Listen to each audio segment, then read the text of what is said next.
Hi everybody, in this video I'm going to show you some tools that I like to use in my stitching.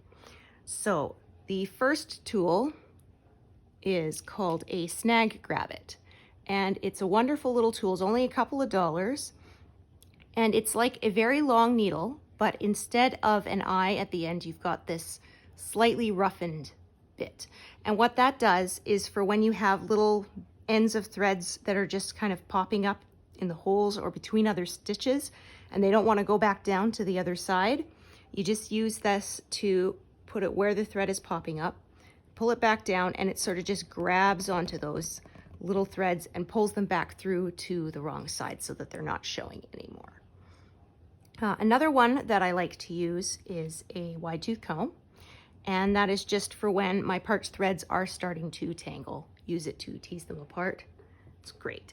Another one I like to keep is a little pair of tweezers, which is good for, say, pulling little bits of pet hair out that can get in there. Also, when you get a knot, it's very useful when you're trying to pick it apart. I just use this to hold the thread that's close to the project and then pick at the knot so that all of the energy of me pulling at the knot is only pulling at the knot and not pulling at the fabric and distorting it and pulling it out of place, which you don't want.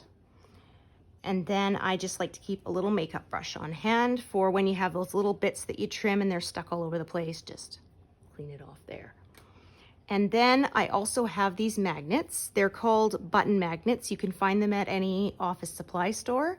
I got these off eBay, and I use them to help control my parched threads. They got that edge there, so you can just wrap the threads around them, keep them tucked out of the way, and also, of course, keep your needles on them and keep that all organized. The last one is one I don't really use that much, but I thought I'd show you anyway. It's called a trolley needle, and it is for using as a laying tool. You can keep it on your finger, works on any finger, even this way if you prefer it, to help guide your threads and keep them neat.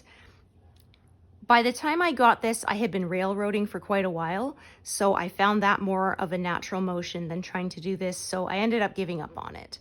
But I just figured I'd show it to you anyway. And I'll do a video about railroading versus using a laying tool, but I suggest that you give it a try yourself and see which one you like the best.